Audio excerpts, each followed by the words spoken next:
Welcome into the Josh Sadler season premiere. Can you believe it, buddy? It's gone fast. We're back here again. And I've really seen you all year. I know. Because you've been up here all year. I know. When did you go on vacation? We went on so many vacations. You know, I got to take the wife out of the house every now and then, you know, but, got to get the kids out, got to go to the beach once, got to go, but they're small vacations because I got a lot of work here to do. We got to find ways to win football games. Year round, working with these kids, the opportunity to come in on their own time and work out. Yeah. Great thing. You see who is really dedicated. Oh, and that's a wonderful thing that is somewhere to go, too. Yes. Well, and that's why I'm glad UIL did what they did with allowing kids to come up during the summertime, because there's two reasons there. One, it gives them something to do during the summertime if they're not on vacation themselves. But two, it gets them used to the heat. It gets them used to the grind of the two-a-days and the game weeks that we have right now. Because, none of our kids right now are having trouble with the heat. So, I 100% account that to the fact that we were able to have summer workouts. So I kudos to UIL for allowing us to do that. Yeah, it's more on our plate, but at the end of the day, it ain't about us. It's about the kids and getting them prepared for what they've got to get done. And last week you got that test, didn't you? We did, yeah. We got a little warm. Yeah, it did. And we scrimmaged in the morning though, so it wasn't as warm as it was in the evening. But it got 10, 11 o'clock. It started getting pretty hot down there. Scrimmage time though was toasty. Yeah, it was.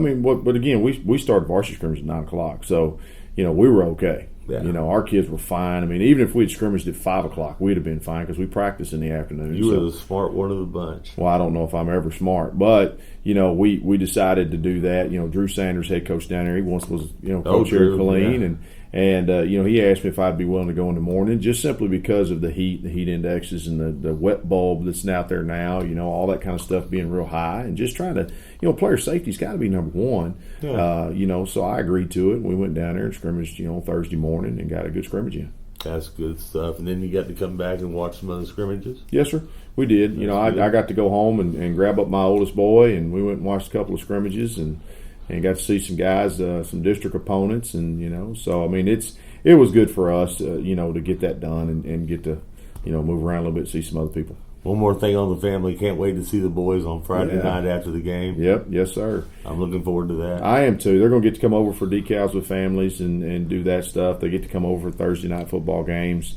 So I get excited when I get a chance to share them with this family. Yeah. I want them to feel comfortable in this family just like I do. I want my kids up here at the school to be around my sons because, I want them to grow up and be like these kids. Yeah. I want them to see what they go through and see the things that they have to do, with their dad, so that they understand that dad's not just being a horse's rear, that I'm tough on everybody. Yeah, it's not just him. And that there is such thing as tough love.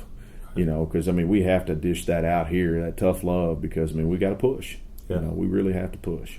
Yeah, you did a great job, and it's time to talk football. You've had to reload in a few spots. Yes, sir. And you've had to move in some guys from here to there and move around, chess pieces. Tell us about what we're going to see on Friday night. Offensively, the biggest voids that we had to fill is up front. We're moving. Jonah Talili, he was a guard last year. We're moving him to center. We've got a couple of kids at the guard positions that are kind of brand new. Ilario Chavez, he played for us last year. He was on the varsity, just didn't get very much playing time, but he's going to be the starting left guard right now. And then Diego Cruz, who was a defensive football player last year, is turned over and he's going to be the right guard. Right now Frederick Clark is slated to be a young starting right tackle for us, and Ethan Isbell's slated to be the starting left tackle for us. But Ethan has some varsity experience, but he's really the only one other than Jonah that has quite a bit of varsity experience up front. So some of these guys, it's going to be their first Friday night out there, and but that was the biggest concern going in, was trying to find those spots. We graduated some good football players up front, and just finding those voids. And I think we've got some good puzzle pieces sitting right there. They got to go get some experience. They got to get some Friday night lights in them, and be ready to go. Our receivers coming back. We got 4 that they're returning. So that's really kind of the strength of our offense, so to speak. We got to find a way to get Boatner and Warren.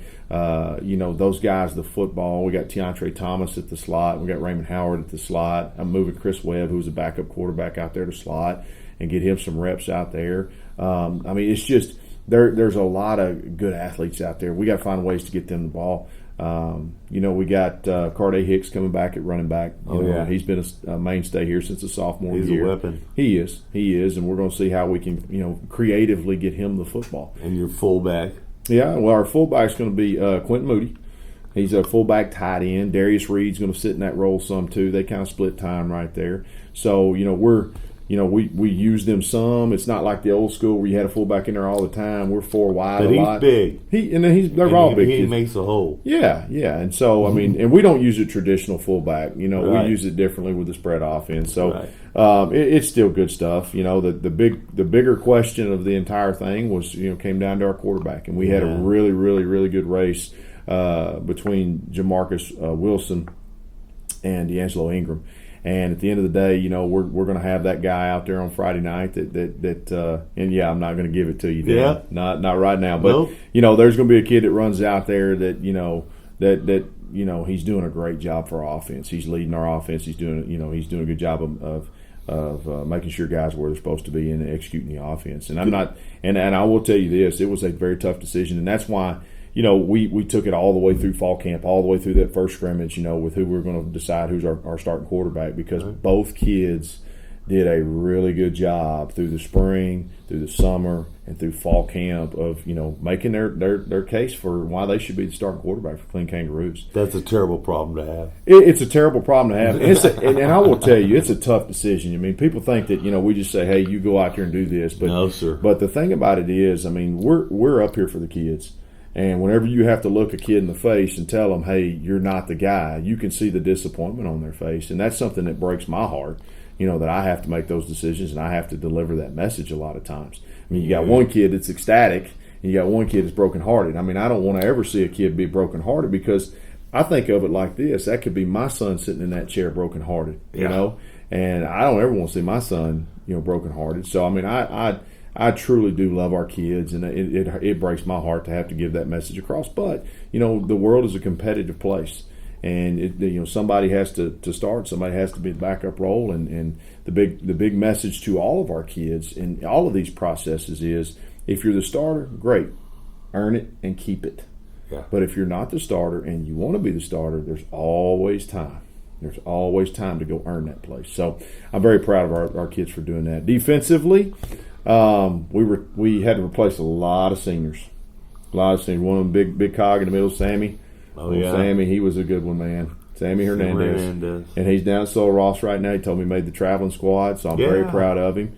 He's an ambassador for Killeen High School. He texted me and said, he texted me and said, hey, Coach, if you got any guys that want to come to Sul Ross with me and come down here and play football, let them know. And he's an ambassador for Killeen High School. And I love him to death. He's a tough one to find a replacement for. He did a great job for us. Leader out there. He was, and he did a great job throughout the entire year. But we lost some linebackers. We lost all four secondary, or actually three of the four secondary guys. So we're going to have to replace all those guys. We got some willing candidates that will step up those positions. I'm really excited to see, because it's a youthful group. Up front we've got. I do believe we just have one senior up front. I was looking at the depth chart. Yeah, see how you got all the young sophomores, juniors. We do. We got Kelton Adair's the lone senior up front. We got Aaron Arazo, who's a sophomore, that's up front with us. Vincent Moody, who's a sophomore up front. Deshaun McHenry, who's a junior. And the linebackers, Camille Brown's a sophomore. Anthony Beverly's a junior. We got a couple of seniors that back them up, Malachi Garland and Kenneth Gabble. And then outside, we've got two juniors as well at the outside backer positions. Shadrach Gordon and Antoine Norris, they're both juniors, and they're big, long, rangy guys. So, there's some good youthful stuff happening, defensively. In the defensive backfield, Jaden Montgomery is the mainstay. He's the returning senior. He's the one guy that's returning. Janari Franklin was a running back last year. He's going to play some corner for us. Wow. And then John White will be one of the corners out there. And then Keyshawn Campbell, the big sprinter, running 10-4-100, qualify for regionals and all that. He'll be one of the safeties as well. So I'm excited to see what this useful group can do. Yeah. because there's going to be a lot of time to grow, but we got to do it fast. It's kind of it's that push between we've got time with them because they're youthful, but we got to do it fast because it's here. And so, but I'm really excited to see what that group brings. I think there's some positive things that we can look forward to. I really am happy that Dave Campbell's has picked us dead last in this district. I'm really happy that anytime I get a Harris rating or a poll or anything like that I see Killeen down at the bottom of the list, because that's kind of a slap. It really is. Yeah. And I look forward to going out and seeing if we can't prove everybody wrong.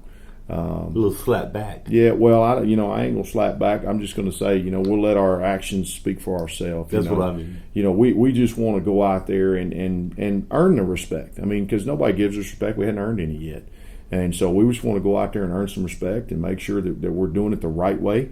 Represent Killeen High School the best way we can. And you do. I'm around this team, and I love them. Yeah. And the respect they give me. Right. Some of them wanted to get pictures with me last time I saw them. I said, those are $5 a piece. Yeah, no doubt. There you go. Charging. There you That'll go right to the Rue Booster Club. Don't yeah, worry. there you go. I love it. Yeah. But, the Booster Club is another thing people can get involved with. Go on the Facebook page. They've got a Facebook page, or contact the coach or anybody up here at the school, and they'll help you get involved in the Rue Booster Club. It's a great thing. And your kids at the next level, I've been keeping an eye on them. Connor is at Tarleton and doing a great job. We got his spring. I guess they had a scrimmage or a game. They had a game. They actually played a game last week. Yeah, they won. I think they beat McNeese. Yeah. So and he's on the squad. He made the depth chart. So we're proud of him for that. Got Sammy out there. At Sol Ross. Connor Thompson's at ETBU right now. Yeah, I see Connor. And Connor still is putting kids that are on the sending their huddles out. Oh yeah, he's recruiting for you out there too. Absolutely, that's wonderful. Well, that's family. Yeah, it is. Family. It is, and so I'm proud of all of our kids. All our kids they're out there trying to make a way for themselves. Yeah. They're all working as hard as they can to try to not only represent themselves, represent their families, but also represent us. And they do it in such a great way. I feel like that's one thing in the culture piece that we really have, made good strides in, is that our young men are actually going out and doing some good man things. Yep. They're representing their families and themselves in this high school very, very well. That's why they say Rue pride is justified. 100%.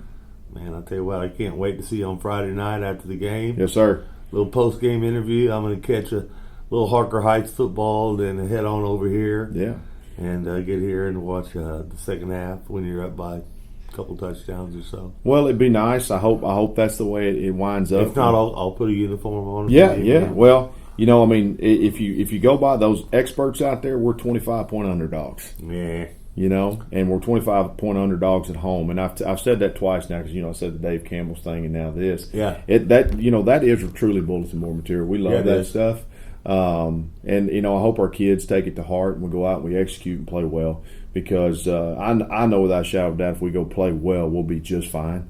We'll compete and we'll get after people's tail. Doesn't matter whether it's Vista Ridge or whether it's anybody else. We'll go out and compete, and that's all I can ask my kids to do. Yep. Go out and play hard, play with everything they got, leave it all out there on the field, and let the scoreboard take care of itself. Well, we're always proud of you, no matter win, lose, draw, or whatever. But I think you're going to be surprised with what your boys do for you on Friday night. Oh, that'll never be a surprise, Dan. I know they're going to go out and play their hearts out. Love is something that we talk about. I know they love me, and I love them dearly. They're kids. They're just like my sons, and I tell them I'm not going to treat them any different. So I'm tough on them, just like I would be on my own sons. And I know that they're going to go out there and play with everything they got. They're going to make mistakes. That's part of life. They're human beings, and at the end of the day, we'll let everything take care of itself. They'll go out there and play hard. I have no doubt about that. I don't know how to end this pregame show with that. Yeah. So, as always, your last words are? Let's go Roos, baby. You are watching I-14 Sports Network.